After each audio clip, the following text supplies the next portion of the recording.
Muy buenos días. La Universidad Nacional Autónoma de México, la Facultad de Estudios Superiores Acatlán y el Seminario Permanente de Paleografía y Diplomática les da la más cordial bienvenida a la conferencia intitulada La nobleza y heráldica de la familia Llobet y sus falsificaciones. Esta conferencia estará a cargo del doctor Santiago de Llobet Massach, que es doctor en Antropología Social y Cultural por la Universidad de Barcelona. He de decir a ustedes que el profesor Santiago es licenciado en Geografía e Historia en la rama de Antropología Social por la Universidad de Barcelona.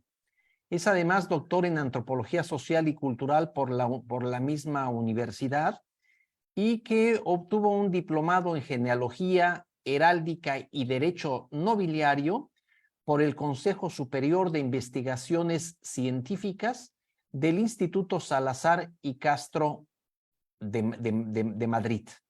También obtuvo un diplomado del Instituto de Ciencias de la Educación de la Universidad de Barcelona en el área de aptitud pedagógica.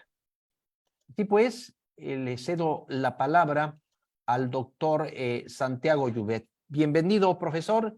Gracias por participar en el Seminario de Paleografía de la FES Acatlán.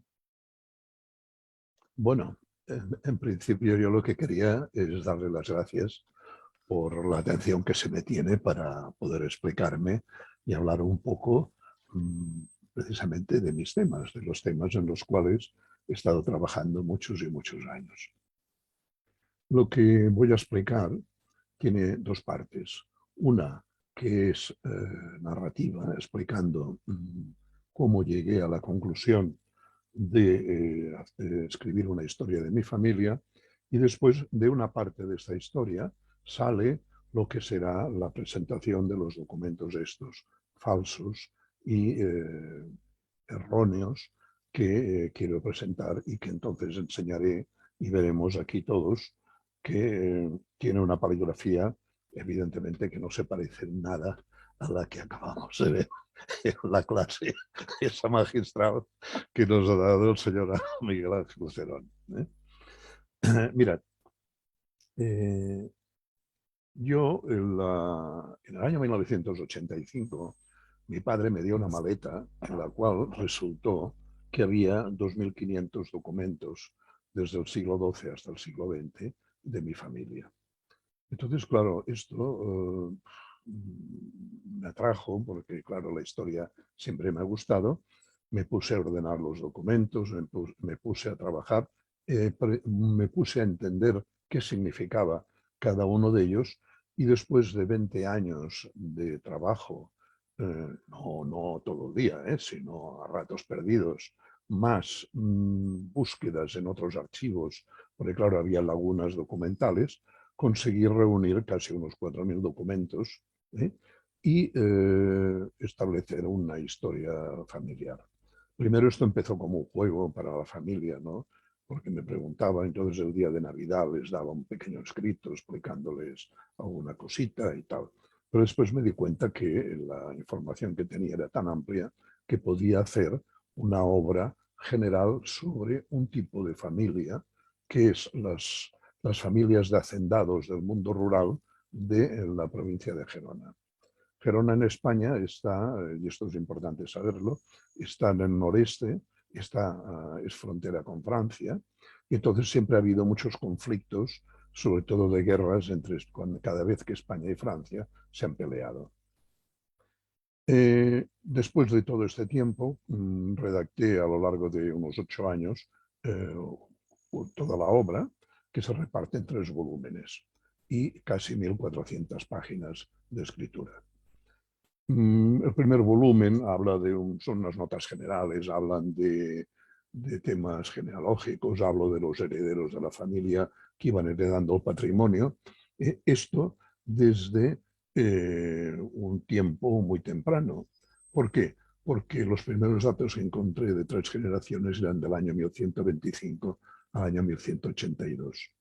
Y después desde a partir del año 1272 ya tenía datos continuos a lo largo de 27 generaciones.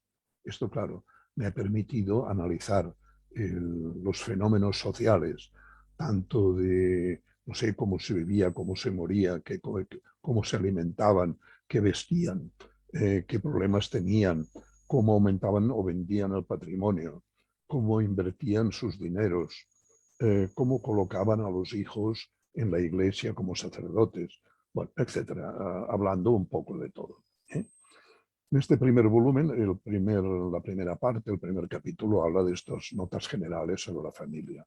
La segunda parte habla de cómo se nacía, cómo vivían, cómo se casaban, qué alimentos tomaban, qué vestían, qué mobiliario tenían, cómo enfermaban y cómo morían.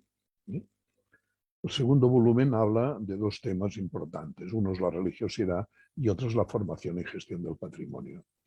En cuanto a la religiosidad, pues bueno, en Cataluña había la costumbre que los hijos segundos, que no eran herederos y eran varones, los colocaban en la iglesia porque así los apartaban, dijésemos, de la herencia y no había follones con los hijos de estos.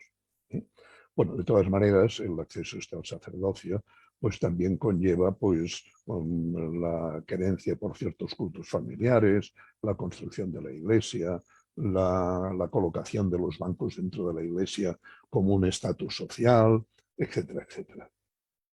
La segunda parte, claro, habla de compras de tierras, de rentas, de negocios, de cultivos, de cosechas, de ganaderías, de tratamientos de bosques, de conflictos de carácter económico, etcétera, etcétera. Y el tercer volumen, precisamente en el que está lo que luego os explicaré, habla del estatus social, de los cargos en los concejos, de una época en la cual fueron familiares del Santo Oficio de la Inquisición, de la nobleza, de la formación intelectual, de los cargos políticos, incluso de los medios de transporte que utilizaban, carros, carrozas y hasta automóviles. Y después la última parte habla de las guerras en las cuales estuvo involucrada la familia desde el siglo XIV hasta la Guerra Civil de 1939 a 1936, que la generación de mi padre y todos sus hermanos les cayó encima y les dio pues muchos problemas. En la parte esta que os quiero hablar de lo que es nobleza está en el tercer volumen de esta obra. Esta obra, si la queréis ver o la queréis consultar o queréis ampliar datos de lo que ya os explicaré, está en Internet, está colgada en Internet como Historia de la familia, los Llobet de Vidreras, siglo XII, siglo XX. Luego veremos también la referencia. Y está colgada en la página web, esta de academia.edu, que depende de ciertas universidades americanas. Entonces, allí poniéndolo, aparecen los 3 volúmenes, porque claro, yo hice una edición limitada de esto, que se me la quedó la familia, porque tengo una familia muy extensa. Y entonces, claro, no hay manera de encontrar volúmenes físicos de ningún tipo de esta obra, ¿no? Entonces, claro, lo tuve que colgar en Internet para que al menos hubiese la información a disposición de quien quisiera. El tema este de la nobleza ocupa 68 páginas y entonces empieza hablando de cuándo alcanza la familia Llobet la nobleza. La nobleza en la familia Llobet se alcanza en el año 1648, que hay un primer reconocimiento de este privilegio, en el cual el Luis XIV, rey de Francia, que entonces en aquel momento era el conde de Barcelona, o sea, era el que gobernaba en Cataluña, le concedió a un antepasado mío que se llamaba Mateu Llobet el título de ciudadano honrado de Barcelona. El ciudadano honrado de Barcelona era un título, un privilegio que se daba y que equiparaba esa gente a los caballeros. La única diferencia que había es que así como los caballeros obtenían su grado nobiliario a través de la vida militar, los ciudadanos honrados era a través de la vida urbana y sobre todo del buen dinero que soltaban. Porque claro, aquí estaba, dijésemos, el motivo para admitirlos. Se equiparaban en todos los caballeros, pero había ciertas cosas que no podían hacer. Estas eran que, por ejemplo, cuando el rey llamaba a cortes a su gente, los caballeros iban por el brazo militar y los ciudadanos iban por el brazo de las ciudades, iban en representación de estas. Por lo demás era todo igual, o sea, cuando tenían los mismos privilegios, no sé, por ejemplo, si los tenían que condenar a muerte, pues tanto a unos como a otros los decapitaban, cuando al pueblo llano simplemente lo ahorcaban, tenían prebendas de este calibre. Una de las cosas que tenían, que era muy importante, es que estaban exentos de alojar y de transportar tropas. Esto en la provincia de Gerona, en el mundo rural gerundense, era un problema porque estuvieron durante muchos años en guerras con Francia. Y entonces, como que en aquel tiempo no había cuarteles, los soldados, cuando tenían que pasar de una población a otra, o bien llegaba el invierno, hacía frío y no guerreaban, se habían de instalar en las casas de los pueblos. Y en los pueblos de la provincia de Gerona repartían miles de soldados que venían unos de Alemania, otros venían de Castilla, otros venían de Nápoles, otros venían de allí donde fuere. Esto, claro, generaba un gran problema porque en cada casa colocaban pues 2, 3, 4 soldados y encima a sus caballos, y eso había que darles de comer. Entonces, esto generó muchos conflictos y como los que tenían un privilegio nobiliario estaban exentos, por eso entiendo yo que esta gente se ocupó de obtener ese privilegio para ahorrarse la necesidad o el gasto de tener que alojar a esa tropa.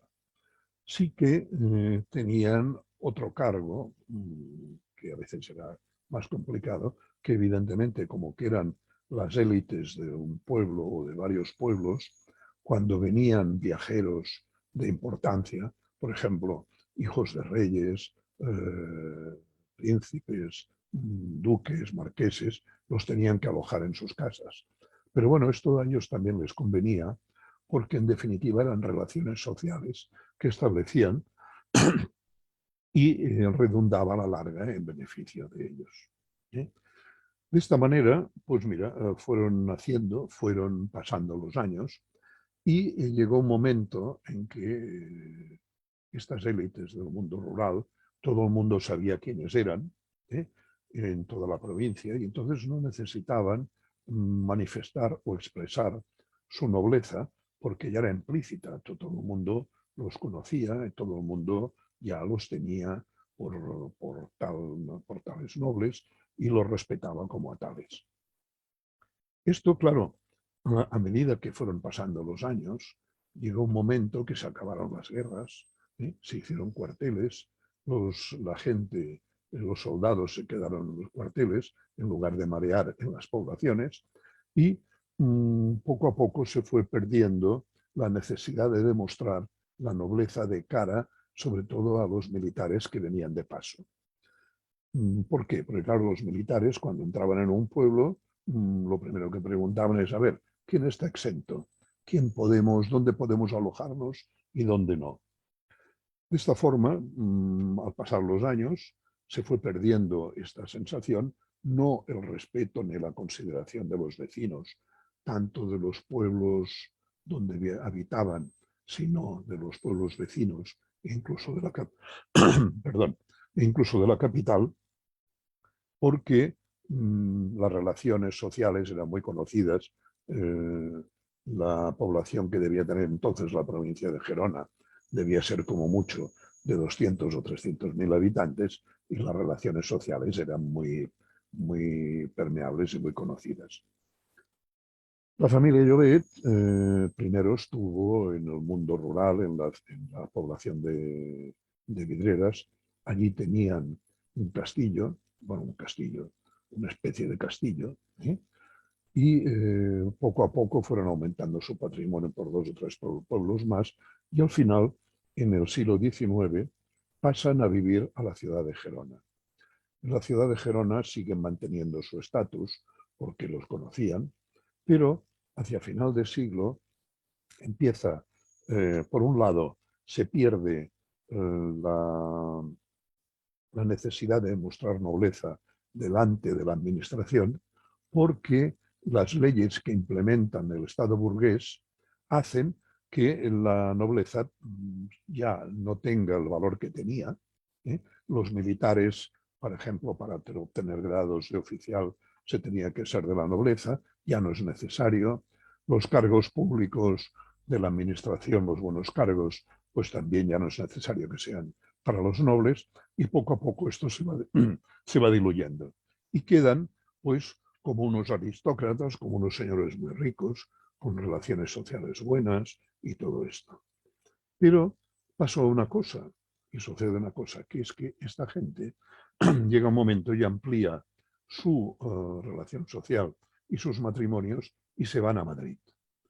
Al pasar a Madrid, todo cambia. Y todo cambia porque se encuentran que allí nadie los reconoce como nobles o no saben quiénes son. Entonces, claro, tienen que, de alguna manera, en los salones donde están y donde se relacionan, tienen que demostrar algo o enseñar algo que los distinga. Perdón, pero es que estoy bastante resfriado y eso molesta al cuello. Bueno, total, que al llegar a Madrid tienen que establecer una nueva modalidad de formas de relacionarse. Y entonces no se les ocurre nada más y nada menos que buscar autores que les demuestren su nobleza. ¿Por qué tienen que demostrarlo? Porque, claro, la nobleza de ellos o de otras familias similares se la dieron hace 200 o 300 años. Ya no saben dónde están los documentos, ya no saben ni siquiera cómo probarlo. Saben que lo son, pero no saben por qué ni cómo. Entonces, escogen a unos funcionarios que existían, que eran los cronistas y reyes de armas. Y a estos les piden certificaciones de nobleza y de genealogía.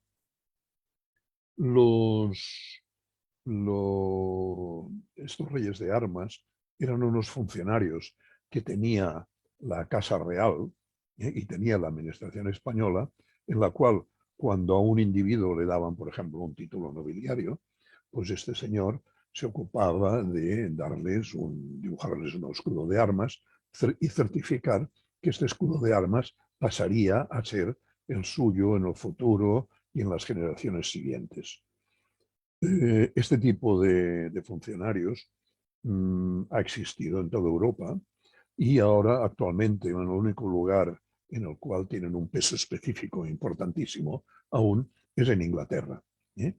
En los otros lados poco a poco ha ido perdiendo categoría, primero porque eran unos funcionarios que a pesar de toda su buena voluntad no tenían ni idea de historia, y escribían muchas veces cosas fantásticas.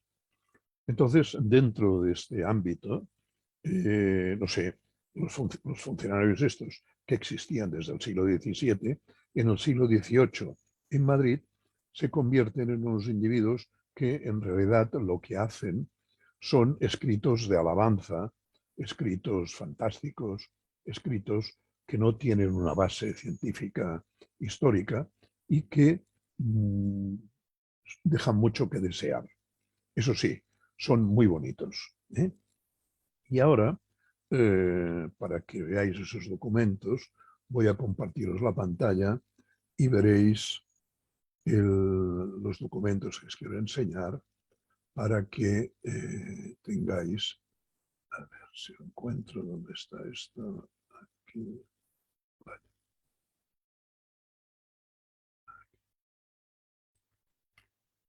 Imágenes.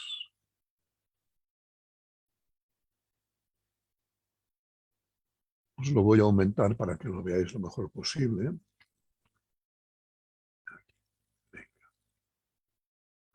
Ahí está. 160, aceptar. Bien. Aquí está el primer documento. Aquí arriba, si os fijáis, os he puesto el nombre y la referencia de la obra de esta que os hablo, que es la historia de la familia Llobet, 3 volúmenes, y en el volumen tercero, en las páginas 86 a 154, está el texto del cual aparecerán estos documentos. El primer documento es una certificación de nobleza y armas que está lleno de disparates y de alguna que otra realidad. Ese documento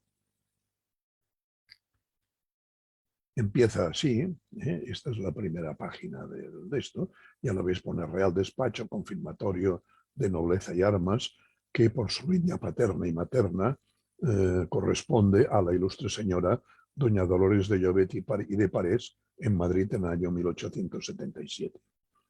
Dolores de Llobet era mi tía bisabuela. Este tipo de documento existieron, o sea, yo el ejemplo que tengo es este de la familia Llobet, y los que os presentaré son todos de mi familia. Pero hay muchos de familias que estaban en situaciones semejantes y que todos más o menos vienen a decir lo mismo, con el mismo énfasis, con disparates semejantes, con realidades semejantes, etcétera, etcétera. Entonces, veis, el que lo firma es este, nos don Luis Rubio y Harto, comendador de número de la Real y Distinguida Orden de Carlos III, caballero de las órdenes militares de San Hermenegildo, de San Fernando, del mérito militar, condecorado con la Medalla de África, cronista rey de armas de número por oposición en todos los reinos, dominios y señoríos de su majestad el rey don Alfonso XII, de Borbón y de Borbón, que Dios guarde, rey de España. Este Luis Rubio y Harto era un coronel de infantería que, por los motivos que fuera, se puso a hacer este tipo de documentos y a venderlos después de pasar las oposiciones. Veréis, y os explicaré que era un hombre pues, que de historia poca, pero de escritos disparatados, juglarescos, enfáticos, barrocos, irreales, aduladores, incluso absurdos, de eso sabía mucho. Entonces, si os fijáis, viene en papel sellado, porque esta gente, estos reyes de armas, lo que firmaban tenía valor de probanza y eran como notarios, dijésemos, de carácter nobiliario. Entonces, bueno, empieza el documento, en cada hoja hay 2 páginas, ya veis que la paleografía del texto no tiene nada que ver con lo que nos ha enseñado el profesor Miguel Ángel Cerón, sino que es muy fácil de leer, pero tiene sus cosas graciosas. Empieza aquí, por cuanto por parte de la muy noble señora doña Dolores de Llobet de Parés, Riera y Oliver, natural de la villa de Vidreras, diócesis de la provincia de Gerona, vecina de la ciudad del mismo nombre, viuda del muy nobilísimo e ilustre señor don Joaquín de Berenguer de Camps de Benages y de Mendoza, ya difunto, natural que fue de Gerona, tal, y en nombre de sus hijos legítimos, don Ramón y doña Rosa de Berenguer de Llobet y de Camps. Bueno, y empieza aquí a explicar que doña Dolores, hija de don Baudilio de Llobet y Riera, natural de la mencionada población, y casado con doña Librada Parés y Oliver, que son además hijos del noble don Pedro de Llobet y de la señora María Ángela Riera, y que la Librada Ana de Parés es hija de don Bartolomé de Parés y de Alba.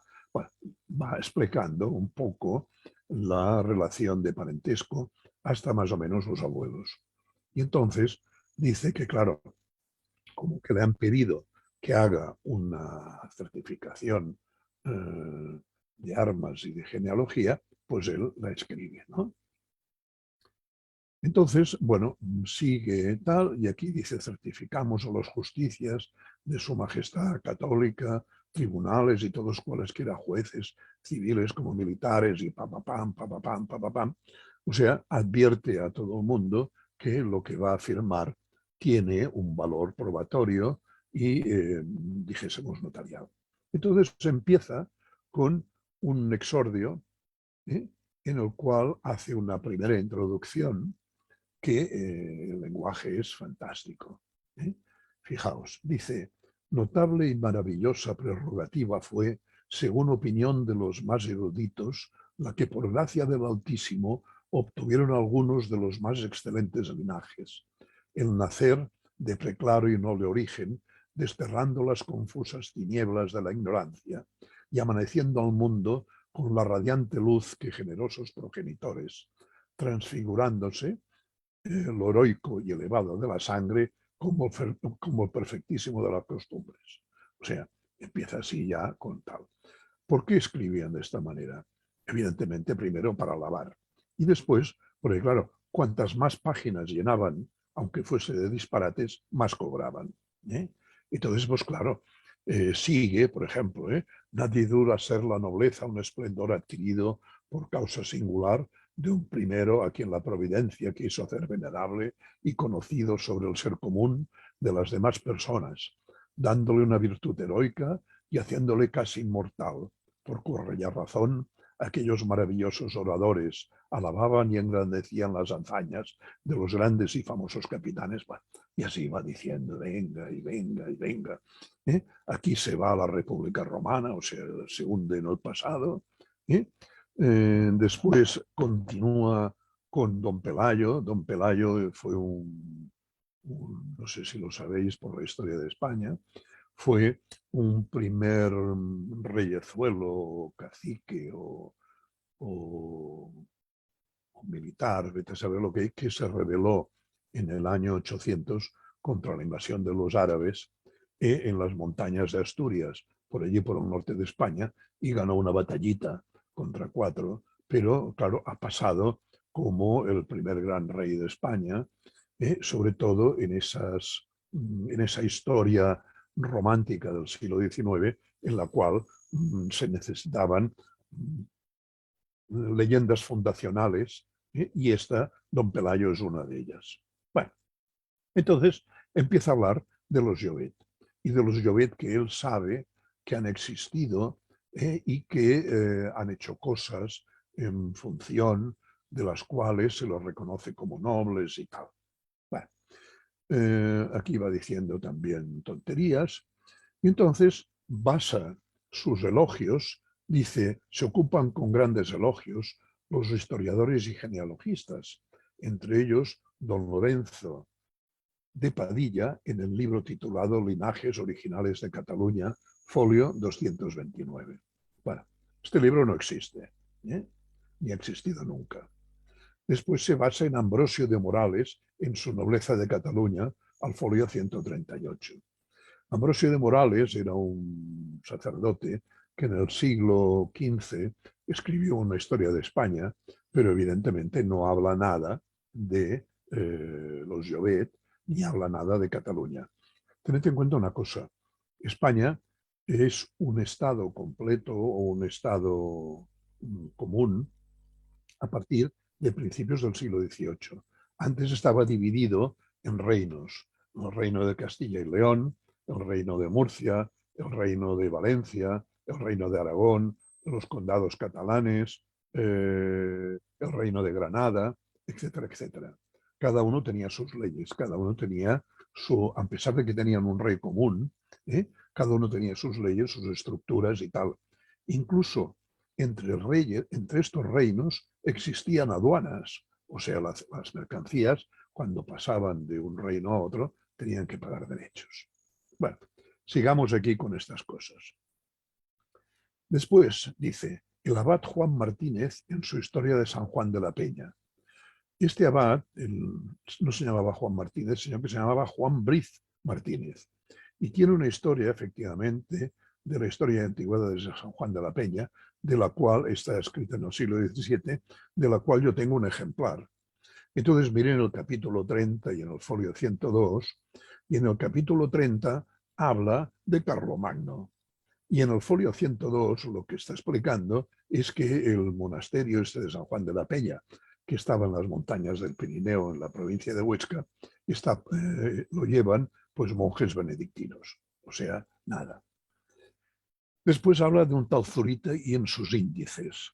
Zurita fue un historiador muy interesante y que escribió una historia de España bastante bien estructurada a finales del siglo XVII. Pero allí tampoco salen los Llobet por ningún lado. Después habla de un tal doctor Vitales en el folio 402. El doctor Vitales tampoco me parece que no existió. Feliu de la Peña sí escribió, pero hizo escritos sobre economía. Era un autor catalán que en el siglo XVIII escribió sobre diferentes temas tal. ¿Ves? Y otros genealogistas antiguos cuyos originales se custodian en nuestro Real Archivo. Bueno, entonces, a partir de aquí, va sacándose de la manga unos Llobet, que también dice de los cuales se apoyan en el folio citado de don Juan de Mendoza, cronista y rey de armas, que fue del señor Carlos II en el tomo 14 de sus minutas originales. Esto tampoco he sabido encontrarlo y supongo yo que no debe ni existir. Bueno, ¿qué empieza haciendo? Pues bueno, empieza situando un poco de historia de Cataluña. Habla de don Jofre Borrell. El conde Borrell fue uno de los condes de Barcelona del siglo IX. Y bueno, empieza diciendo pues que sí, que los Llobet ya estaban con él haciendo pues gestas, ¿no? Y entonces empieza ya a dar nombres. ¿Veis? Y aquí tiene a Jaime de Llobet y Llavallol. Abandonó su casa y familia y se unió a las regiones del conde don Ramón Berenguer. Esto es del siglo XII. Evidentemente, Jaime de Llobet y Llavallol, nadie sabe quién era. Su hijo, José de Llobet, se halló en las emboscadas de las quebraduras del Bruc. Y aunque dieron los catalanes al ejército almorávide, o sea, que a los que vencieron. Esta batalla del Bruc, al ejército almorávide, francamente nadie la conoce. Después viene el Berengario, el Bertrán de Llobet, el tercer nieto del mencionado. Berengario Llobet, caballero de paraje, que fue el privado del príncipe don Ramón de Aragón. Este tampoco, no sé de dónde se lo saca. Pero tiene una cosa muy curiosa. Dice que estuvo en la toma del castillo de Siurana. El castillo de Siurana es un curioso castillo que habían construido los árabes a principio de la conquista de España, que está en la provincia de Tarragona, y llegó un momento en el siglo XII, esto sí, que las tropas catalanas lo conquistaron. Pero con la particularidad de que casi todas las certificaciones de reyes de armas del siglo XIX dicen que sus mencionados caballeros, si eran catalanes, estuvieran en la toma del castillo de Ciurana. Claro, en la toma del castillo de Ciurana saben que se conquistó, pero nadie sabía quién había. Pero bueno, por lo visto había miles de caballeros catalanes rodeando el castillo y no lo sé, a lo mejor pues estaban paseando, jugando al ajedrez o vete a saber qué.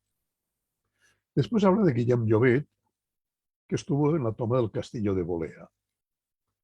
Esta es una población de Aragón que evidentemente no había ningún Llobet por allí. Después está Pedro de Llobet, en el cual estuvo en las capitulaciones matrimoniales con la reina doña Petronila. O sea, estaba certificando la boda del rey.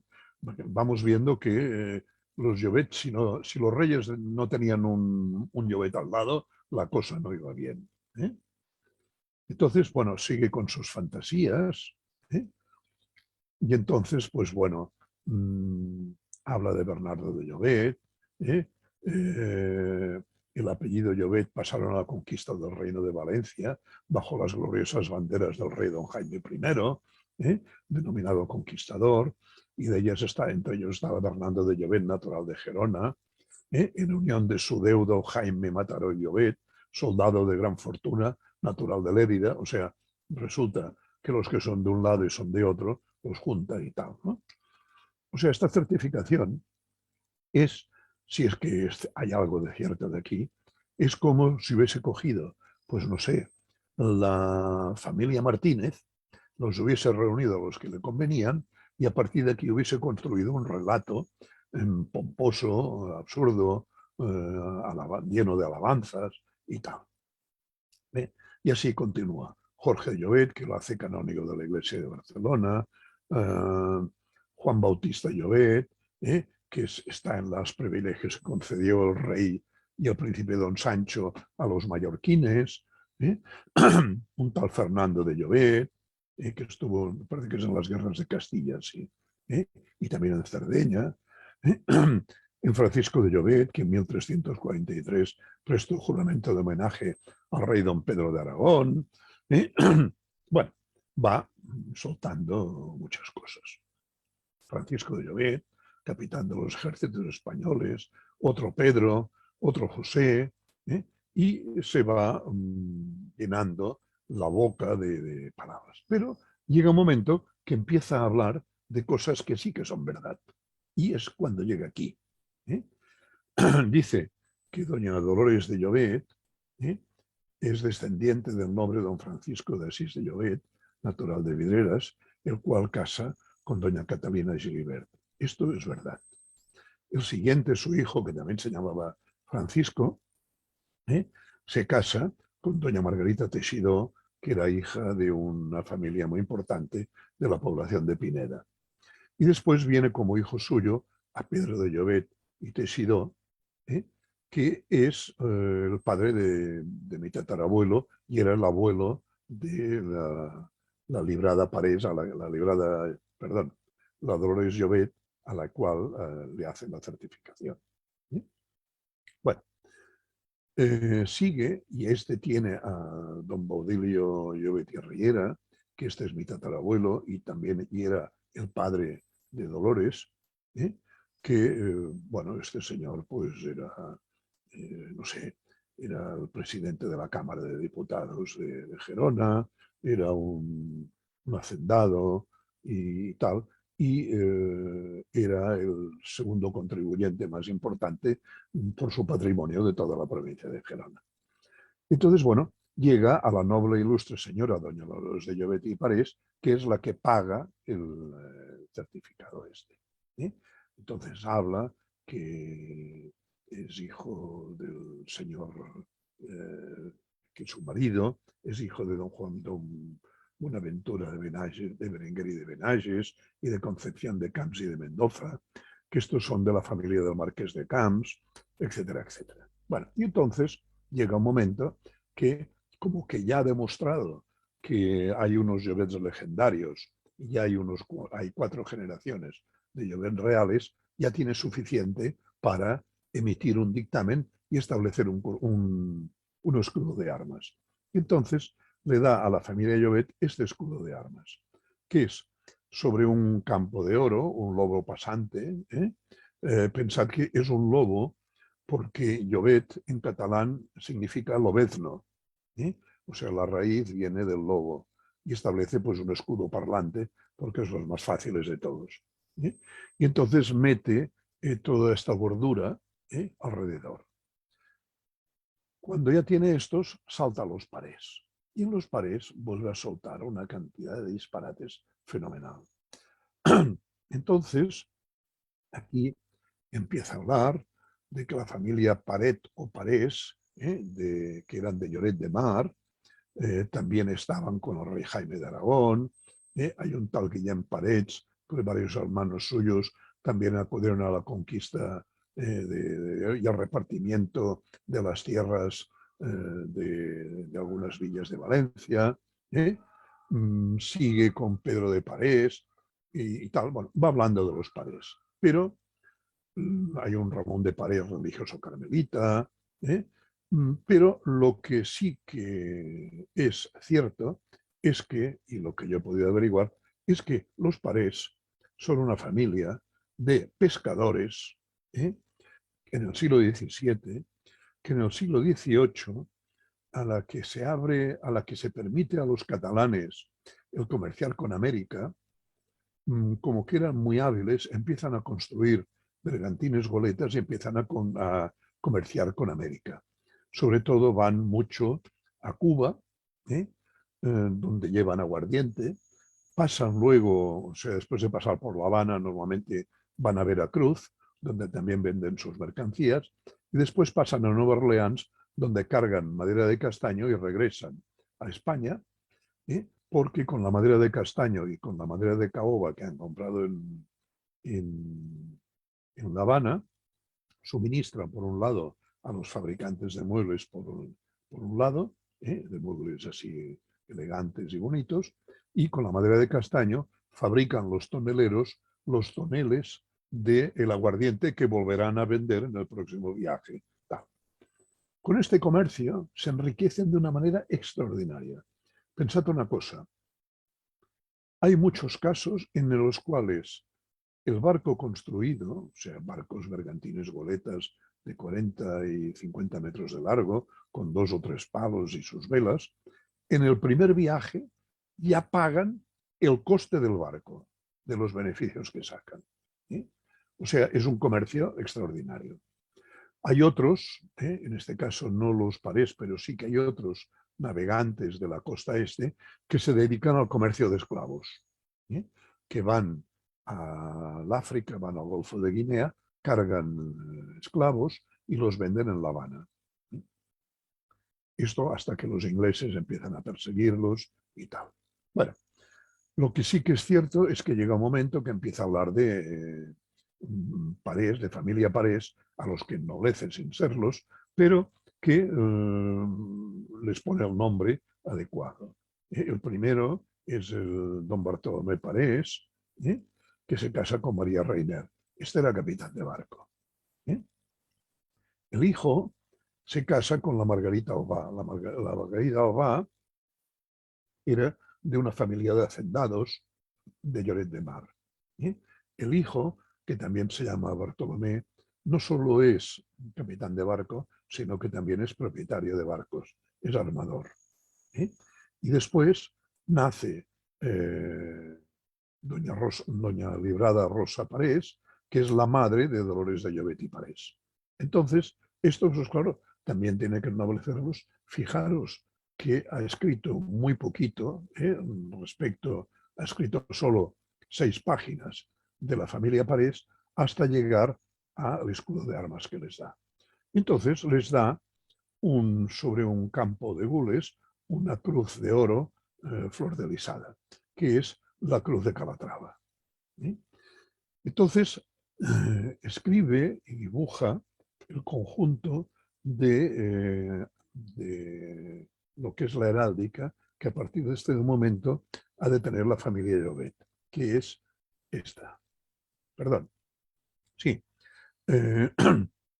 Aquí empieza también a decir tonterías sobre el lobo, es un jeroglífico de un corazón enfurecido, no sé, en los ardores de la batalla, con parentesco de la soberana casa de los señores de Vizcaya. Bueno, va llenando hojas, claro, para ir cobrando, que es de lo que se trata.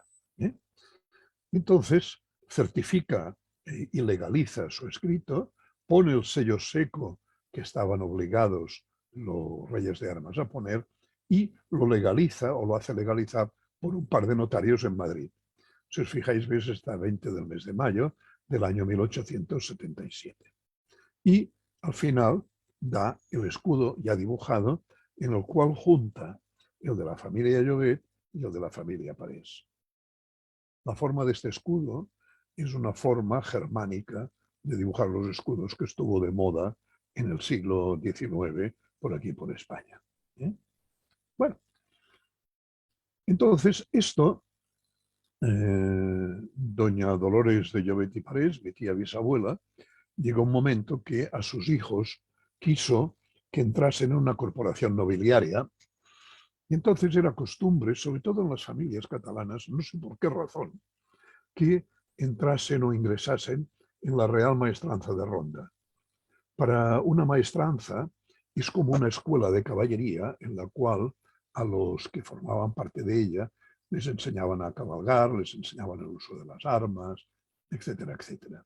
Pero la Real Maestranza de Ronda y la Real Maestranza de Sevilla tienen una singularidad, y es que cada una es propietaria de una plaza de toros. Entonces probablemente tenían interés en la tauromaquia y por eso iban hacia el tema ese de participar de la maestranza de Ronda. ¿Qué necesitaban para esto? Pues necesitaban probar los dos apellidos documentalmente delante de los asesores fiscales y del que presidía la Real Maestranza. Entonces, ¿cómo lo hicieron? Por un lado, reunieron en el expediente los títulos de privilegios nobiliarios de la familia Berenguer y el otro, el de la familia Llobet. El de la familia Llobet no presentaron el documento este que hemos visto, sino que presentaron una certificación de don Cayo Cardellac Janflux, que era un notario, también firmada por él y legalizada por otros dos notarios, en la cual dice que ha visto los documentos que demuestran la nobleza de la familia Llobet y tal. Que es esta? Es la copia de la certificación notarial de 1890, Convención de la Ejecutoria de 1877 sobre la familia Enzal. Y esto está en el expediente de la familia Berenguer y Llobet del archivo de la Real Maestranza de Ronda. Este documento y el anterior a mí me los dejó, me sacó copia y me dejó fotografiarlos mi primo, el conde de Berenguer, que claro, como heredero de la documentación de su familia, allí los tenía. Tened en cuenta que, claro, esta señora Dolores de Llobet, después ya os hablaré, tenía una posición extraordinaria a nivel económico. Era propietaria de una central eléctrica, una de las primeras centrales eléctricas que hubo en la provincia de Gerona. Tenía un patrimonio inmobiliario muy amplio, no solo en Lloret de Mar, sino que tenía propiedades en una población que se llamaba Bescanó. Y tenía un castillo en Fornells y además tenía un palacete en Gerona. Bueno, este documento ya lo hemos visto. Ahora vamos a ver unas falsificaciones. Hay dos documentos en el archivo familiar que son absolutamente falsos, pero que tienen mucha gracia. Estos dos documentos no los hizo hacer Dolores de Llobet y Parés. Yo entiendo que estos los hizo, se los encargó mi tío abuelo, Joaquín de Llobet, que también se fue a vivir a Madrid y quería tener algún documento que demostrase o que pareciese demostrar que su familia pues tenía una nobleza y una, no sé, una sangre azul. Pensad esto, yo os lo recuerdo, la gente había olvidado desde el año 1648 hasta 1870, que hay el primer documento este, pues claro, han pasado casi 250 años y saben que pertenecen a una clase privilegiada y a una aristocracia, pero no saben por qué. Bueno, el que encargó, o el que supongo yo que encargó mi tío abuelo, Joaquín de Llobet y de Pastors, se lo encargó a no sé quién, pero este le largó dos falsificaciones fantásticas. Es que todo es falso, ya lo veréis, mirad. Son muy bonitos, ¿eh? El primer documento dice, ejecutoria de la Casa Llobet, año 1755. Y la primera página es esta, don Fernando, por la gracia de Dios. Este se trata de Fernando VI, rey de España. Venga, la primera incongruencia. Estamos en el año 1755. Fijaos, la bandera de España. Y aparte lo han cosido con, ya han hecho un agujero aquí, otro agujero aquí, otro agujero aquí y otro agujero aquí. Estos agujeros están hechos con los troqueles esos del archivo, los archivadores donde se guardan los papeles de forma moderna. Aquí la cosa empieza a chirriar. Pero hay otra cosa que chirría aún más, que es la bandera de España. La bandera de España, en el año 1755, no era así. Era una bandera blanca con una cruz roja de San Andrés. En el año 1790, esta bandera la empieza a utilizar la Marina española, la Marina de Guerra, pero solo la Marina, y no se convierte en la bandera española hasta el último tercio del siglo XIX. ¿Eh? Con lo cual aquí ya tenemos las primeras incongruencias. Bueno, vamos, rey don Fernando, por la gracia de Dios, rey de Castilla, de León, de Aragón, de las dos Sicilias, va dando los títulos, dijésemos, del rey. Fijaos que la caligrafía no tiene nada que ver con la que Miguel Ángel Cerón os atormentaba hace un rato. ¿Eh? Bueno, entonces dice, por cuanto es justo que mis vasallos beneméritos, perdón, no sé, hablen y tal, dice que a José de Llobet y Torró, vecino de Vidreras, en su principado, le concede el título de caballero. Pero fijaos una cosa, estamos en el año 1755.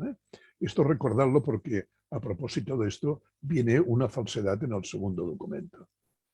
Todo esto es muy bonito, todo esto sí que corresponde a documentos propios de la época, y expresa y da a José de Llobet y Torró el título de caballero. Bueno, José Llobet y Torró no existió nunca.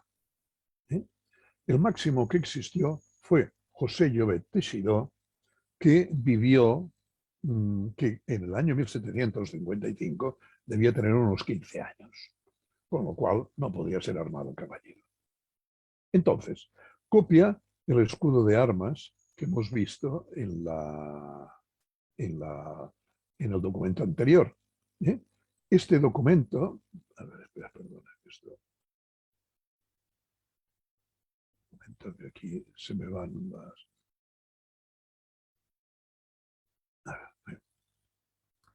Este documento mete a la familia Parés, que teóricamente lo único que se está haciendo una certificación de la familia Llobet, solo puede poner el escudo de armas de la familia Llobet.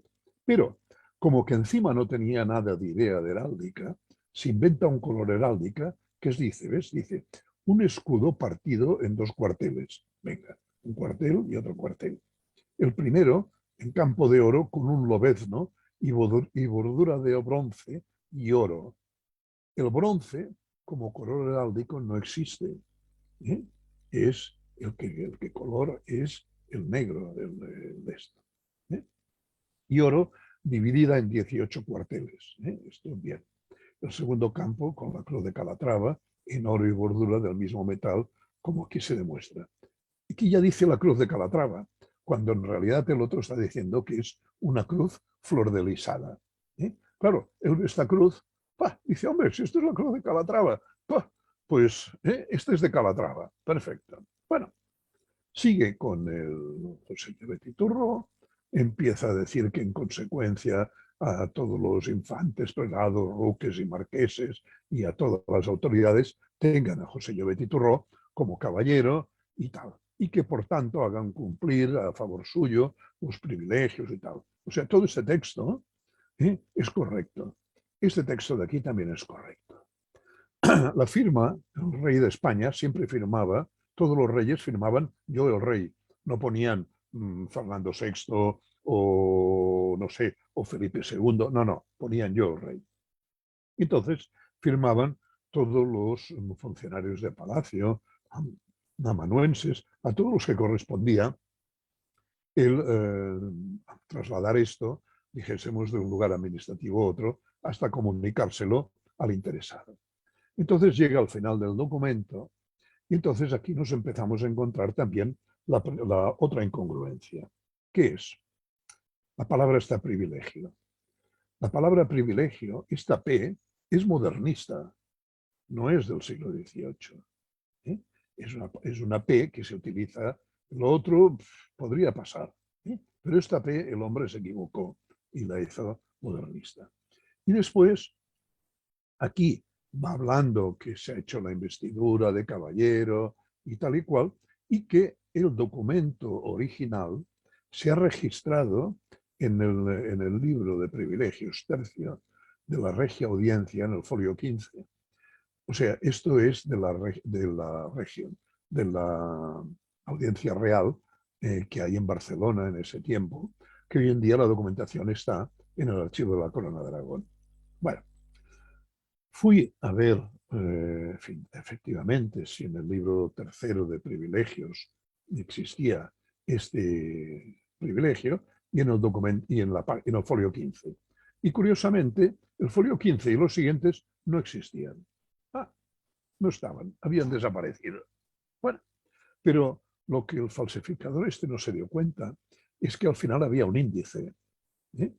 Y en la página del folio 15 hay un privilegio de caballero, pero dado a un tal Juan Amorós, ¿eh? Con lo cual, evidentemente, ya tenemos otra falsedad más. Pero después hay una cosa que es fundamental y que es también ya el remate final de todo el documento, que es el papel. El papel, en el siglo XVIII, cuando lo fabricaban a mano y con una especie de cedazos que dejaban las marcas, como un perjurado que le llamaban, y dejaban la marca de agua, dijésemos, del fabricante de papel. Este papel, este documento lo tiene un primo mío. Si lo miras al trasluz, se ven unos grumos, como unos pequeños, unos ligeros grumos, que se encuentran en cualquier papel actual. Estos grumos los hace, yo os lo digo porque lo conozco, porque estuve una temporada de director de una fábrica de papel, los hacen las máquinas Foudrinier, que son unas máquinas de papel continuo que inventó un ingeniero francés a finales del siglo XIX. O sea, el papel este es del siglo XIX. Claro, curiosamente está fechado y está firmado en el siglo XVIII. Con lo cual, pues evidentemente aquí tenemos ya 7 falsedades acumuladas sobre un mismo documento. Bueno, no contento el falsificador, a mi tío abuelo le largó otro documento más, que es un casamiento como caballero de la Orden de Calatrava a favor de don José Llobet y Turró. O sea, fechado un año después, el mismo caballero, como que ha visto la cruz flordelisada de los Parés, la traslada aquí y dice, este era caballero de Calatrava. Y entonces le larga una certificación. Evidentemente, vuelve a poner la bandera de España, que no corresponde. El papel sigue siendo un papel del siglo XIX. Si os fijáis, esto es muy bonito, es pomposo, tal. Y dice simplemente que don José de Llobet y Turró, capitán de fusileros de la frontera del Rosellón, lo nombran caballero de Calatrava. No podía ser capitán de fusileros del Rosellón, de la frontera del Rosellón, porque esta compañía de fusileros no existía en el siglo XVIII. Con lo cual es un invento que este hombre se saca de la mano. Bueno, entonces habla de que los administradores de la orden de caballería, por la autoridad apostólica, conceden y tal, dice saber que don José de Llobet y Turró me hizo relación que su propósito de voluntad es ser de dicha orden y vivir en la observancia y la sola regla y disciplina de dicha devoción del Señor San José en dicha orden. A mí me da la sensación de que esto no es una caligrafía hecha a mano. Me parece que es una cosa impresa. O sea, pero tampoco podría asegurarlo. Sí que, como que entonces el rey era el cabeza de la orden, firma la orden en su nombre. Entonces, bueno, está aquí también las firmas del canciller y de todos los administrativos de tal, para legalizar y dar firmeza al documento. Pero aún acaba haciendo otra tontería. Si os fijáis, dice, don José de Llobet y Turró, de 24 años de edad, natural del lugar de Vidreras. Primero, dice que tenía 24 años. A los 24 años no podía ser ni caballero, ni podía ser caballero de la Orden de Calatrava, porque en ese tiempo la mayoría de edad estaba establecida a los 25 años. como que la mayoría de edad se cambió a principios del siglo XX, me parece que es en el año 1903, que se puso los 23 años, este aprovechó y dijo que tenía 24, con lo cual este error, esta falsificación, podría datarse sobre el año 1903, 1904 o por ahí. Pero sigue y dice, capitán de fusileros de la frontera del Rosellón, hijo de Narciso y de Ramona, de hidalguía probada. No ha habido en mi familia nadie llamado nunca Narciso Llobet, ni ninguna Ramona con otro apellido. Con lo cual, aquí tenemos otra falsificación. O sea, el único problema que tiene este documento es que, así como el primero tiene 7 errores, este solo tiene 6, con lo cual a lo mejor podría ser o parecer como más auténtico. Entonces, bueno, ya lo veis, aquí pues sigue con todas las firmas. Fijaos que hay una cantidad de firmas extraordinaria, sigue sin decir nada, ¿no? Que las garantías y cualidades de limpieza, nobleza y circunstancias tal requieren y tal que el caballero don José Llobet, bueno, va llegando las páginas también de cosas y de tonterías, ¿no? Hay el juramento, y entonces porque el caballero jura su aparente firma, don José de Llobet y Turró, con la cruz de Calatrava como caballero, y entonces de todos los testimonios de su firma. Además de esto, yo me molesté en ir al Archivo Histórico Nacional en Madrid, que hay el Archivo de la Nobleza, y allí están todos los fondos de las órdenes nobiliarias españolas, de Calatrava, Santiago, Montesa y tal. Bueno, y en la Orden de Calatrava, que está toda la documentación desde el siglo XV, nunca ha habido ningún Llobet, ni de mi familia, ni de ninguna otra, que ingresase en tal orden. Con lo cual, y por colorín colorado, esto es otra falsedad, como una catedral. Entonces, bueno, ya dejo los documentos esos, el primero absurdo y lleno de pomposidades y juglaresco, pero que tiene validez legal, a pesar de las tonterías que dice, y los 2 segundos, pues que son falsedades totales. Entonces paso a explicaros un poquito la heráldica de la familia Llobet y de la familia Berenguer, para que veáis también un poco cómo ha evolucionado. Lo primero de todo esta es la representación más antigua de la heráldica de la familia Llobet, que está en la puerta de la Torre Llobet en Vidreras. Es un escudo que yo creo que se grabó en el año 1648, cuando Luis XIV, rey de Francia, dio el privilegio nobiliario a mi antepasado. Si os fijáis, hay evidentemente el crismón, el IHS, que es la abreviación de Jesucristo, que popularizó mucho San Bernardino de Siena en el siglo XIII y tal, y después se utilizó mucho como introducción en correspondencia o como señal, no sé, o como para recabar la bendición del Señor a la casa. Y si os fijáis, en el escudo hay como una cosa que parece un lobo, pero, bueno, parece un lobo, parece una cabra, pero sí que debajo pone Llobet, aquí se ve la B, la E y la T. Al principio hay una L y lo demás hay que adivinarlo porque en la fotografía esta no se ve demasiado. Pensad una cosa también, esta gente del mundo rural no necesitaba exponer ni utilizar escudos de armas ni nada, porque la gente ya sabía lo que eran y cómo eran. Toda esta aparición de recomposición de escudos de armas y de pseudonoblezas aparece como una nobiliomanía en el siglo XIX, a partir de que en el año 1833 la reina Isabel II dictamina lo que se llama la confusión de estados. La confusión de estados consiste en que a partir de aquel momento el estado burgués se impone y que cualquier persona con méritos suficientes puede acceder a la carrera militar, a cargos públicos, a lo que sea, que no es necesario ni estar reservado solo a gente de la nobleza. Entonces, claro, llega un momento que así como los títulos nobiliarios más o menos se mantienen, por títulos nobiliarios me refiero a los que son barones, condes, vizcondes, marqueses, duques, príncipes, etc.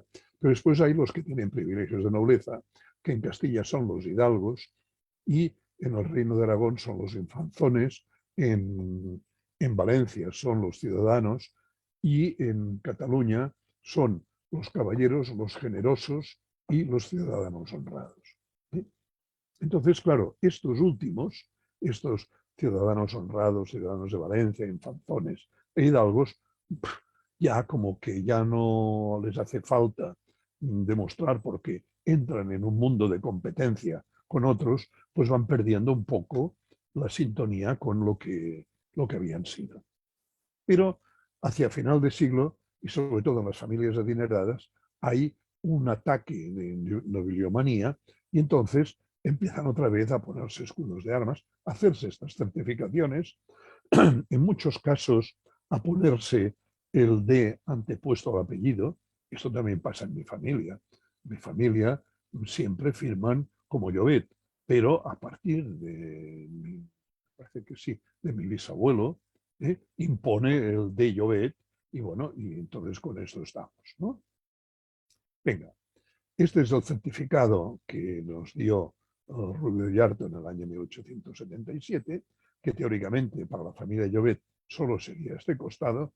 Fijaos que entre 1648 y 1877 no hay representaciones heráldicas. Puede ser que hubiese una que se perdió en la tumba que tenía la familia Llobet al pie del altar mayor de la iglesia de Vidreras. Pero en la iglesia de Vidreras, durante la guerra civil, la convirtieron en un polvorín y entonces, acabada la guerra, la iglesia afortunadamente no estalló, ¿sí? Pero acabada la guerra, de los golpes y tal que habían dado, habían estropeado tanto el suelo de la iglesia que el cura del tiempo, el párroco del tiempo, hizo embaldosar todo con unas baldosas de color verde. Y entonces, claro, las tumbas que había por allí quedaron todas tapadas. Ya os digo, puede ser que hubiese allí algo, pero nunca más, yo nunca lo he visto. Entonces esta representación de la familia Llobet es la que está en la tumba de mi familia en el cementerio de Lloret de Mar. Aquí venimos todos a reposar cuando nos llega la hora, ¿eh? Y si os fijáis, hay dos escudos. El de la izquierda es el de Llobet y Parés, porque claro, el que construyó esta tumba fue mi bisabuelo, que era hermano de Dolores de Llobet y Parés.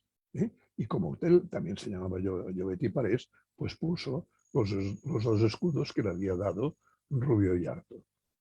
El de la derecha es el de mi bisabuela. Mi bisabuela se llamaba Adelaida de Pastors y de Maranges.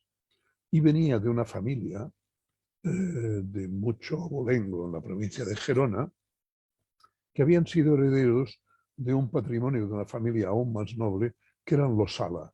Estos los Sala, aquí se les ve representados con un ala, y estos, durante las guerras entre Felipe V y el archiduque de Austria, en el año entre 1704 y 1714, llegó un momento que el archiduque su hermano mayor, que era el emperador de Austria, se murió, y entonces dijo, hombre, digo, para ser rey de España o ser emperador de Austria, me voy a Austria.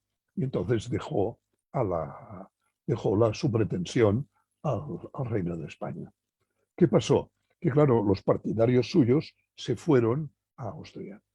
A Austria se fueron el antepasado de los Pastors y su tío, que era obispo de Barcelona.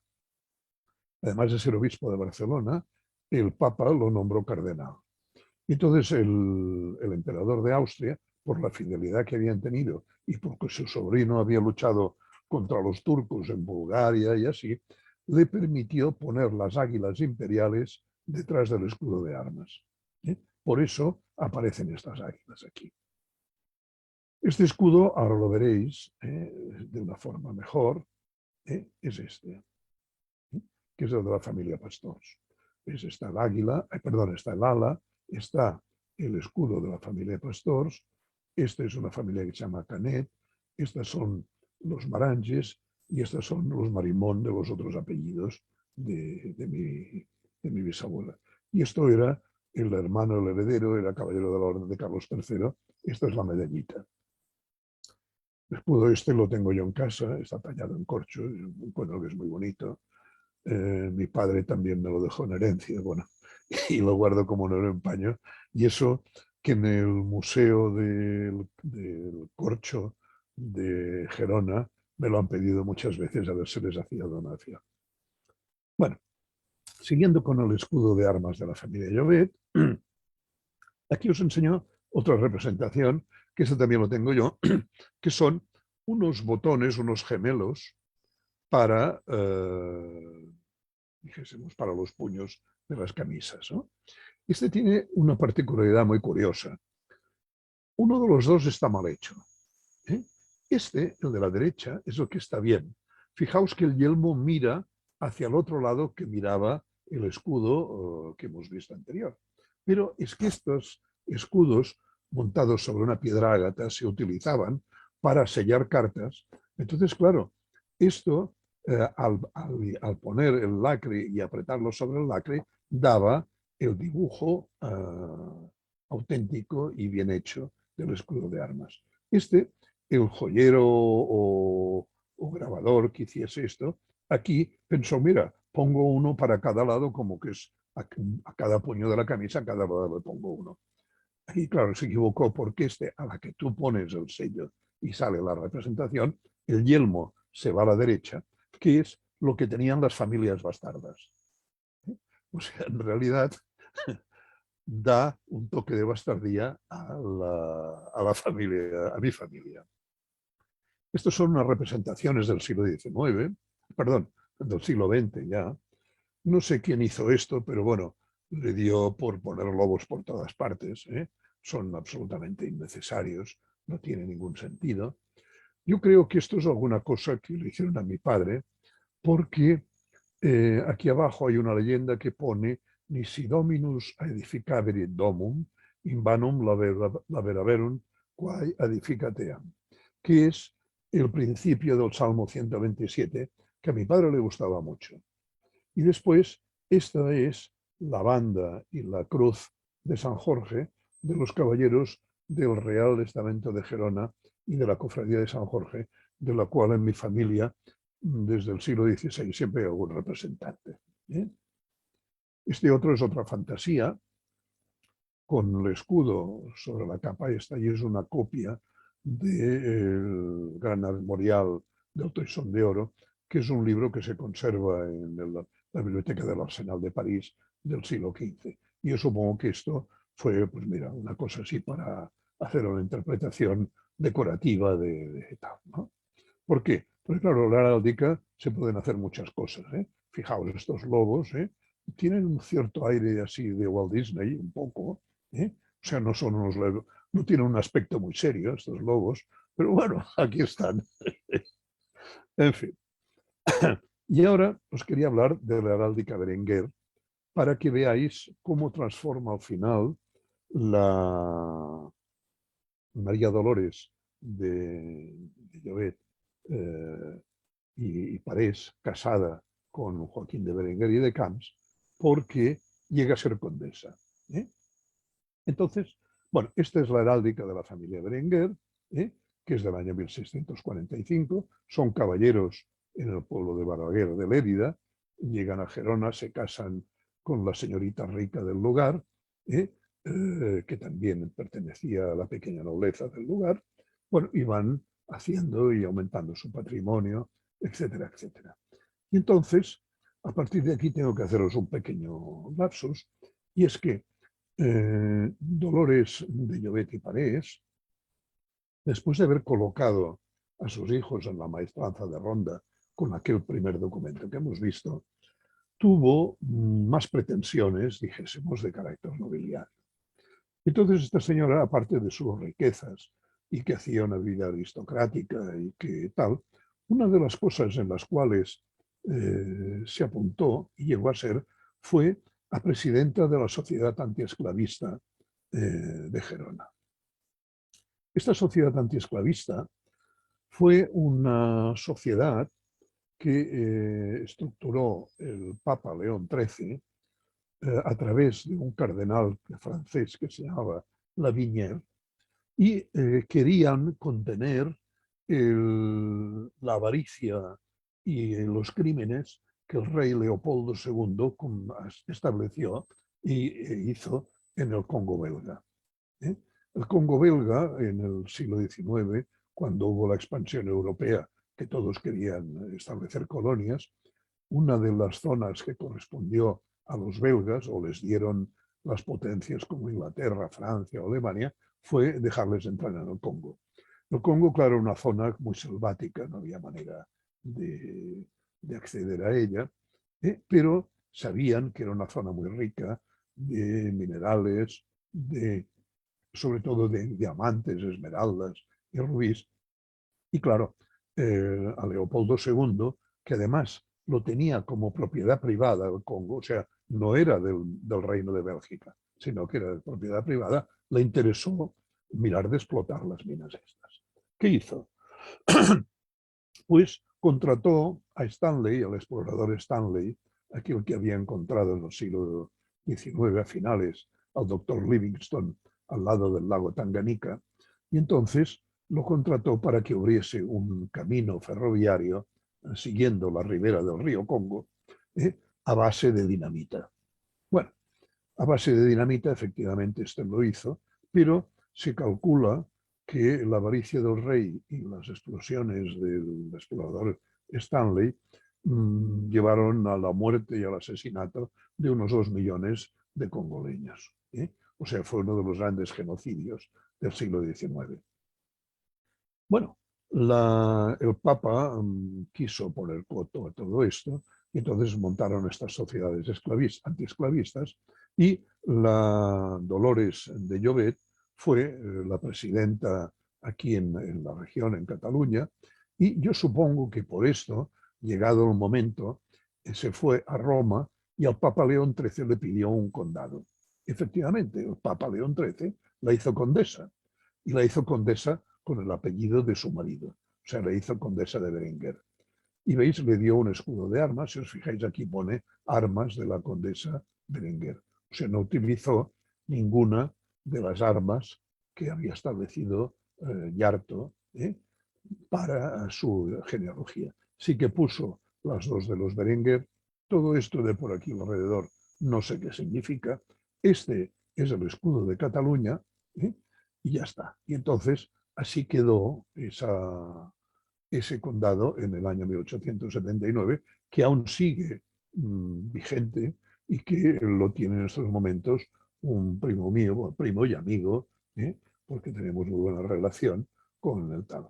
O sea, fijaos cómo la genealogía, perdón, la heráldica se adapta a la conveniencia de la gente.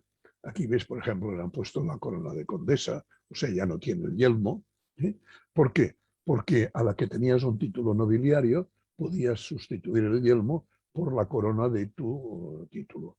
El de aquí abajo es, sin las puntas estas, sería el de barón, que es la calidad inferior a conde. Y esta es la de conde. Los condes estos, o sea, en realidad la condesa, o sea, Dolores de Llobet, era condesa en el Vaticano. Pero en el Reino de España permiten el uso y del distintivo y de los condados de otros países, siempre y cuando tengan una autorización del rey. Claro, como que España en realidad tiene unas raíces muy católicas en muchas cosas, a pesar de que hoy en día todo esto se vaya perdiendo mucho, pues claro, un título del Vaticano, pues no tenían por qué no aceptarlo, ¿no? Y esto es lo que hizo, pues en ese momento debía ser pues o Alfonso XII o el rey Alfonso XIII, uno de los dos. Y así ha quedado como el escudo de armas, que además mi primo el actual conde no lo utiliza, para nada, porque dice, hombre, dice, esto está cargado de chatarra. Digo, esto es es demasiado pomposo y demasiado tal. Y utiliza el águila y el sol, que dice, este es el que corresponde en realidad a la familia Berenguer. Bueno, y esto es pues todo lo que os quería hablar y todo lo que os quería explicar sobre los documentos estos, sobre un poco los orígenes nobiliarios, etcétera, etcétera. Y sepáis si os interesa o queréis hablar más, porque claro, en el texto de la historia de la familia Llobet me explico mejor y más ampliamente todos los cargos nobiliarios que tuvo la familia, los cargos de militares, etcétera, etcétera, sobre el tema este, ¿no? E incluso hay una certificación de armas que me hice hacer yo, con escudo también, porque aquí en Ciudad de México teníamos un amigo que se dedicaba a la genealogía y a la heráldica, y era rey de armas de la familia de la Casa de Borbón y dos Sicilias, o sea, los que reinaron en Nápoles, y un día que necesitaba dinero, me dijo, oye, dice, ¿por qué no te hago una certificación de armas? Y tal. Entonces yo le dije, digo, bueno, digo, mira, digo, me la haces. Digo, procura no ser demasiado pomposo. Pero yo te daré el texto de la genealogía, porque quiero que por una vez haya una certificación de armas que sea real en su contenido, ¿no? Y entonces sí, me lo hizo, me lo entregó, yo le pagué sus buenos dólares, él quedó contento, y yo, pues mira, aquí lo tengo, que no sirve para nada, pero hice un favor a un amigo, ¿no? Entonces este también lo puse en la historia de la familia Llobet, porque claro, al ser también una obra en la cual pretendía que mi familia tuviese un conocimiento exhaustivo de los suyos, pues no dejarse de ver esto se le interesaba. También os tengo que decir una cosa. De los 3 volúmenes escritos y de las 1.400 páginas, una vez estableció un premio diciendo que el que leyese los 3 volúmenes y, haciéndole yo preguntas, me contestase adecuadamente y con razón, le daría un premio de 200 euros. Y no lo ha ganado nunca nadie. O sea, mi propia familia ha sido incapaz de leer el tostón que fabriqué. Bueno, y eso es todo, ¿eh? Y nada más, daros las gracias por escucharme y si queréis pues hacerme alguna pregunta o queréis que os aclare algún tema, pues estoy a vuestra disposición, ¿eh? Y ahora sí, Muchísimas gracias, Santiago. Magnífica charla. Yo he disfrutado muchísimo esta exposición. espera Y que deje de también, compartir la pantalla, ¿eh? sí, sí, Venga, gracias. ahora, sí. Sí, sí, muchas gracias. He disfrutado mucho esta charla, profesor Santiago, y Ujú. también externo las felicitaciones del doctor Javier Sánchez Ruiz, que está en esta charla a través de Facebook Live. Ah, Jacob pues, López dice, muy buena exposición, clarísimas las falsificaciones que se han hecho a lo largo de la historia, sobre todo en los reinos hispanos. Felicidades por colgar toda la información en Internet. Les ujú. acabo de subir a los muchachos de Zoom a través del chat el Sí. enlace de la Ah, muy, página Academia, donde sí, pueden encontrar la obra del profesor Santiago Llobet. es el Eh, tercer volumen, ¿eh? Ujú. Sí, sí. Sí, sí. Es muy interesante, profesor, ver cómo hay un interés en cierto momento de la sociedad por obtener títulos nobiliarios, por colgarse esos títulos, Sí, sí, sí. pagan lo que sea y vienen Claro. los vivales que inventan estas cosas. Y me ha parecido Ujú. muy interesante el análisis que has hecho de los elementos externos del documento, que es lo que explicamos a los muchachos en la clase de diplomática.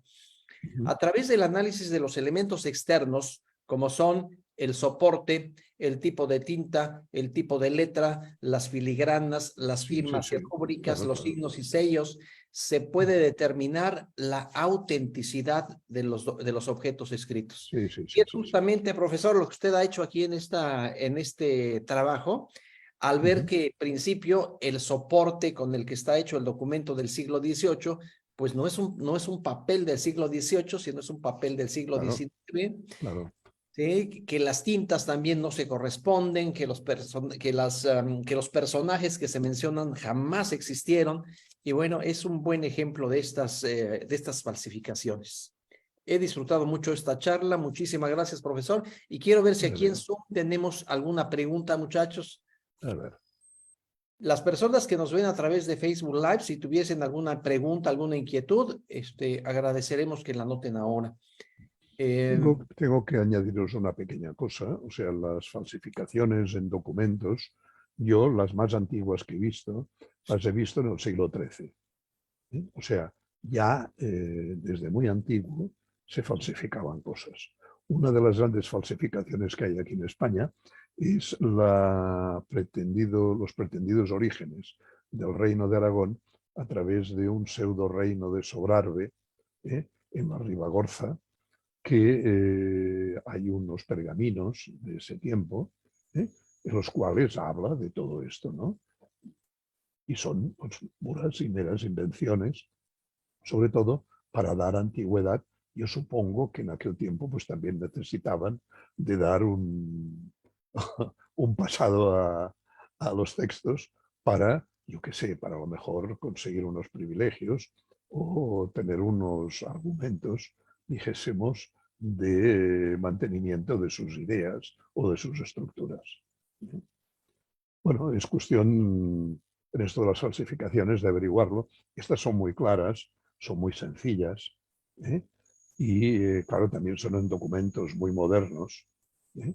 Que al estar basados en realidad en cosas de carácter, yo qué sé, basados en la vanidad, porque no tiene otro aspecto, pues claro, son fáciles de caer o sea, es fácil que la gente caiga en la estafa a través de la vanidad, ¿no? sí, claro.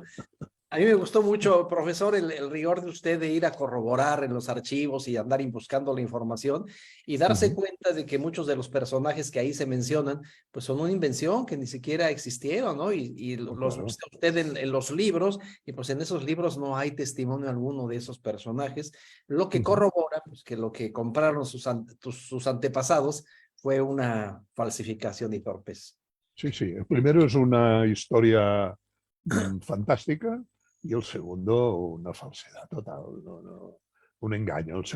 Los dos documentos finales son un engaño total. Lo otro es que es un documento oficial, o sea, tiene fuerza legal. O sea, pero claro, Sí, sí, sí, no deja de claro. ser un conjunto de disparates que tiene, al final se convierten en una cuasi realidad, ¿no? Sí, Pero sí, bueno, tiene bien, es lo razón, que. porque tiene fuerza legal, efectivamente. Sí, sí, Sí. sí, sí. ¿Mm? Profesor, tengo aquí una pregunta del doctor Sanchís.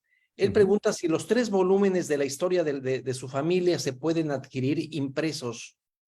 No, no, o sea, a ver, mucha gente me ha pedido imprimir esto, pero no encuentro ningún editor que quiera gastar tanto dinero en el de esto. Por eso, al final los colgué en Internet, ¿no? Para que al menos la gente pudiese acceder. Yo hice me parece que fueron 200 ejemplares, ¿eh? Pero claro, es que en mi familia ya se quedaron 150 y después los amigos, entre que regalas a uno y tal, ya no de esto. Y entonces, claro, se me acabó el carbón económico y pensé, ya lo publicará alguien, si algún día le interesa. Ya. Bueno, Porque pues ahí claro, está. Los yo no sé en México si es barato o no editar, pero en España se ha convertido en un trabajo increíble. Yo, el último libro que acabo de editar, al final encontré editor, después de 5 años de buscarlo. ¿Eh? Pero claro, ahora ya no estoy ni de humor para esas cosas. Entonces dígale al doctor Sanchís que sintiéndolo mucho, hombre, puede descargarlo e imprimirse las partes que a él le puedan convenir para la lectura o para el estudio. ¿Eh? Lo que sí que tengo que decirle es que todo lo que está escrito, llega un momento en esta obra que no es en realidad una historia de la familia Llobet, sino que es una historia de fenómenos sociales en los cuales, como yo tenía el archivo particular de mi familia, utilizo los ejemplos de mi familia. Y cuando no encuentro ejemplos en mi familia, los agarro de familias cercanas, ¿eh? O de bien de vecinos, de la población o así. ¿Por qué? Eso es. Pues por comodidad. Sí que podía haber cogido, perdón, agarrado. Es que aquí en España hacemos las cosas a veces de otra manera. Entonces, claro, los ejemplos son miles, porque las familias como la mía, de hacendados y componentes de la pequeña nobleza, hay muchas, al menos en la provincia de Gerona. Y hacendados de estos que conservan archivos suyos desde el siglo XIII y XIV, archivos patrimoniales importantes, pues también yo conozco como mínimo unas 10 o 12 familias que conservan esos archivos. Entonces, claro, nos es relativamente fácil. ¿Por qué? ¿Por qué lo hacían esto? Porque claro, esta gente eran propiedades y conservaban los documentos de la propiedad. Y entre medio, pues iban mezclando otra documentación que tenían, libretas de cuentas, de cosechas, de lo que fuera. Y por eso aparecen ese tipo de esto. Pienso que, por ejemplo, yo no sé ahora si para medidas de México son pequeñas o no, pero para Cataluña son extraordinarias. En el siglo XIV, el antepasado mío de turno tenía 300 hectáreas de tierra. ¿eh? Claro, aquí que las propiedades de las granjas eran de 20 o de 15 hectáreas y alguna de 30, pues claro, la proporción es desorbitada. ¿eh? Entonces, claro, y estos, con el paso de los años, hasta mi abuelo, que fue el que tuvo la desgracia de arruinarse, llegaron a tener 1.500 hectáreas, más, no sé, unas 200 viviendas que cobraban alquileres de esto, etcétera, etcétera. O sea, el patrimonio era importante. Claro, ¿Cómo no? y esto a lo mejor 300 hectáreas a nivel de México es un ranchito, no lo sé. Pero, claro, las Sí. medidas son lo que son. Así es, profesor. Pregunta Eric, ¿tenemos algo, alguna inquietud a través de Zoom? ¿Algún comentario? Déjame ver. Me parece que sí que teníamos un par de cuestiones por aquí. Pues nuestra compañera Verónica, bueno, no sé si quiere abrir su micrófono para comentarlo ella misma. Creo que están abiertos todos. Adelante, Verónica, si quieres comentar algo. Ok, felicitaciones, magnífica presentación, muy interesante y visto de una manera, pero muy objetiva. Me llamó la atención cómo fue esta entrega familiar de tanto antecedente, o sea, cómo fue traspasando por tantos años toda esta documentación. Sí, bueno, ¿sabe qué pasa? Que claro, la gente conservaba la documentación por cuestiones patrimoniales. Sé que en el siglo XIX, en la Torre Llobet, en la casa madre, dijésemos, de mi familia, las guerras carlistas incendiaron la casa y se quemó todo, afortunadamente menos la cómoda, la cajonera y secreter, donde estaba el archivo. Entonces, este archivo, mi antepasado de turno, cuando se fue a vivir a Lloret de Mar, porque en Lloret de Mar las guerras que había, sobre todo en España, del siglo XIX, hay tres o cuatro guerras civiles seguidas, se traslada a vivir a Lloret de Mar y se lleva la documentación. Va a Lloret de Mar porque es una zona aislada, y allí encima está al lado del mar, vive mejor. Y se conservó el archivo allí hasta que mi padre, para casarse, vendió la casa de Lloret de Mar para casarse con mi madre. Entonces metió toda la documentación en una maleta muy grande que pasó a nuestra vivienda en Barcelona, primero a Gerona y después a Barcelona. Y claro, como mi padre se dio cuenta que yo era el único que tenía de la familia inquietudes históricas, pues me traspasó toda la maleta con el papeleo. Entonces, mira, al menos he podido disfrutar de esto. Y le diré una cosa, ha sido un gran entretenimiento. Y paré de escribir porque llegó un momento que ya no se me ocurría nada inteligente que decir. Y entonces lo tuve que dejar. Pero bueno, es lo que sucede, que todo empieza y todo acaba. Maravilloso, lo felicito. No, no, gracias. Profesor Santiago, tengo aquí una pregunta a través de Facebook Live de Jacob López. Sí. Dice él pregunta, dice, los documentos familiares que se conservan más antiguos del siglo XI y XII, ¿sobre qué soporte se conservan y cómo han podido conservarse hasta hoy?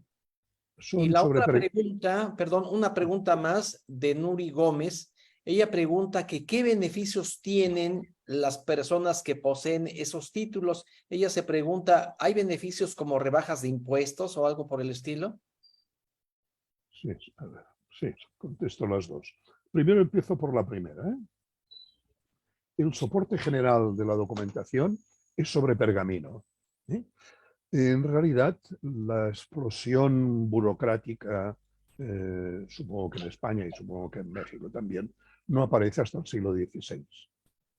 En realidad, a mí me da la sensación, o siempre me ha dado la sensación, de que la Universidad de Salamanca, que empieza a fabricar los primeros golillas, abogados y tal, que se expanden por todo el imperio español, son los que llevan la burocracia por todo el imperio. En la zona de Cataluña se utiliza mucho el pergamino hasta el siglo XVI. Pero en el siglo XIII, cuando se implementan la legislación que procede de la escuela de Bolonia del derecho romano, se trae la costumbre por parte de los notarios de empezar a utilizar libros de papel. Entonces, durante muchos años coexiste el pergamino, que es el documento que se entrega al titular, y el libro donde hay el resumen de documentos o las copias de los documentos se queda en papel como propiedad del notario. O sea, hay los dos documentos. Las copias que pasan a los interesados en pergamino y las otras tal. ¿Cómo lo guardan? Siempre los guardan enrollados. Los guardan enrollados y en la parte trasera, tal como hemos visto en estos documentos que enseñaba antes, hay una pequeña nota escrita indicando el contenido del pergamino. Un breve resumen en 2 o 3 frases. Y así el pergamino se va conservando. ¿Cómo los conservan las familias estas? Normalmente tienen un mueble en el cual van amontonando, ya sea un baúl, ya sea una cajonera, pero lo más habitual es la utilización de un baúl. Y allí lo amontonan todo. Entonces, en el siglo XVI suelen hacer lo que se llama en catalán un llibre mestre, es decir, un libro mayor, un libro maestro, en el cual copian los resúmenes de los documentos y el notario donde están. ¿Por qué lo hacen esto? Porque si se pierden los pergaminos o la documentación, tienen una copia más en la cual pueden alcanzar a saber dónde hay los originales o dónde pueden conseguir una copia. En la familia Llobet hay un llibre mestre de estos que debe tener unas 250 o 300 páginas, que hay resúmenes de documentos desde después de la peste bubónica del año 1348. Y así, pues bueno, con esta especie de coexistencia de papel y de pergamino se va funcionando. Después, respecto a los privilegios, a ver, hasta que en el año 1833 la confusión de estados permite que todo el mundo sea igual o aparentemente igual delante de la ley, en realidad sí que hay privilegios. Por ejemplo, En cada región, sobre todo, no solo de España, sino del Imperio Español, tiene sus peculiaridades, tiene algunas veces sus usos y costumbres. Los que tienen privilegios militares o títulos nobiliarios, pues en algunos casos están exentos de tributar, están exentos, pues qué te diré yo, de repartos equitativos de dinero que pueda haber en una localidad para un gasto común, ¿eh? Están exentos de alojar y guardar, de alojar tropas y de guardar sus animales y de hacer transportes de armas para los soldados o de la impedimenta de los soldados. Tienen además también, por ejemplo, el privilegio de, no sé, de ingresar en en todos los lugares en los cuales se pide un privilegio militar para entrar, como que es el ejército. Por ejemplo, en el ejército tú podías ser soldado, pero no podías ser oficial a menos que no tuvieses un grado nobiliario mínimo. ¿Eh? Entonces, claro, aquí el que tenía un grado nobiliario compraba una plaza de teniente o de capitán, porque las compraban, y entonces ingresaban como tales. Por ejemplo, para entrar en la Guardia Real, hasta el último soldado tenía que pertenecer a la hidalguía o a la nobleza o tal. Depende, dijésemos, de cada circunstancia. Después de 1833, esto se va diluyendo. Sí que hay una resistencia en algunos lugares para el ingreso. Pensad que esto también va añadido a lo que se conoce como la limpieza de sangre. Hay en muchos lugares de estos o en plazas de estas que pedían certificados de que aquel individuo no era descendiente ni de moros, ni de judíos, ni de penados del Santo Oficio. Esto iba implícito con el ingreso en estas plazas, ¿no?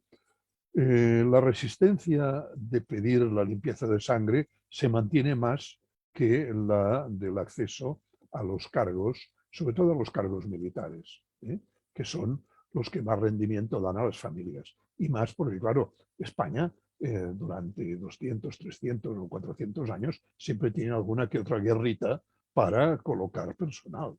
Y siempre tiene pues, sus líos y sus componentes, ¿no? Hoy en día no da ningún privilegio el tener, es que no da ningún privilegio teóricamente ni ser duque, ni marqués, ni nada. En tiempo de Franco, lo que pasa es que esto ya se eliminó, los que eran grandes o tenían el título de grande de España podían utilizar pasaporte diplomático. Esto ya se suprimió. Entonces, bueno, hoy en día pues lo mismo da que seas duque, que seas conde, que seas marqués, que seas albañil, que seas carpintero, que tal, porque claro, estamos en una sociedad completamente diferente y con unos principios rectores, dijésemos, afortunadamente, mucho más igualitarios y que el mérito es el camino o debería serlo el que accedes a tal, ¿no? Hoy en día, al menos aquí en España, yo no sé si en México, pero claro, en España lo que funciona es el amiguismo. Claro, si tú eres sobrino de y vives en Madrid, pues tu tío mirará de colocarte con su amiguito del golf que te dará una plaza, o sea, no te pondrá de bedel de la institución, sino que ya te colocará en tal. Hoy en día pues funciona esto, porque claro, el nepotismo no hay manera de evitarlo, ¿no? Esto sí que va implícito con la raza humana y no creo que se consiga eliminar nunca, ¿no? Bueno, y eso es todo. No sé si tenéis alguna pregunta más por ahí. Muchísimas gracias, profesor. Pues creo que está todo ya. De Está Facebook todo ya. Live no tenemos. De Zoom, Eric, ¿tenemos algún comentario de Zoom? ¿Alguna cosa extra? Sí, déjame ver. Nuestro compañero Francisco Béjar nos comparte. Este último comentario sobre soportes documentales y la actividad de los escribanos es muy interesante y me servirá como comentario para mi tesis de maestría. Estaré atento para cuando suban la ponencia en Facebook. Ah, Sí, pues muy sí. bien.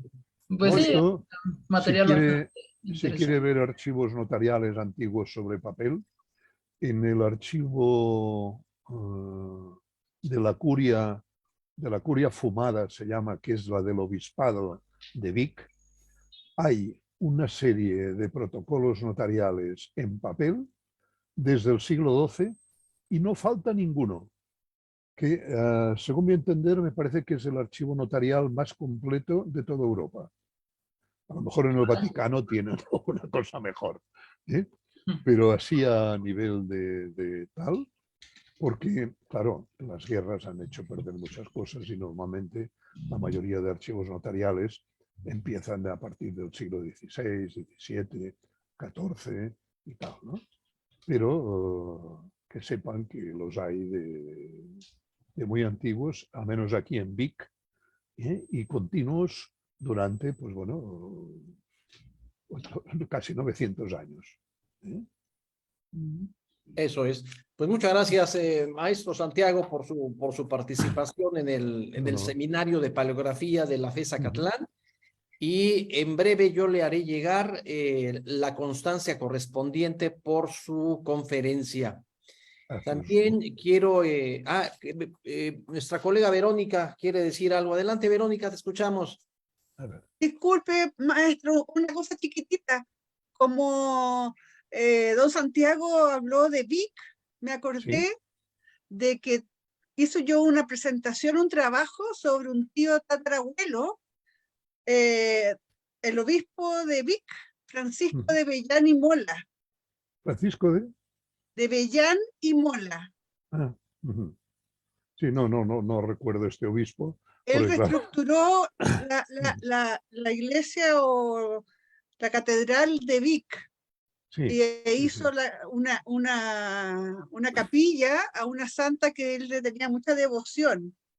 sí. Fue un trabajo que hice que está en internet, muy bonito, así que Ah, sí, bueno, sobre los Bellán. sobre los Bellana. Ya miraré a ver si lo localizo. Sí, sería Y estupendo. sí, sí. No, Mándanos, hombre, Verónica, Gracias. por favor. Disculpe.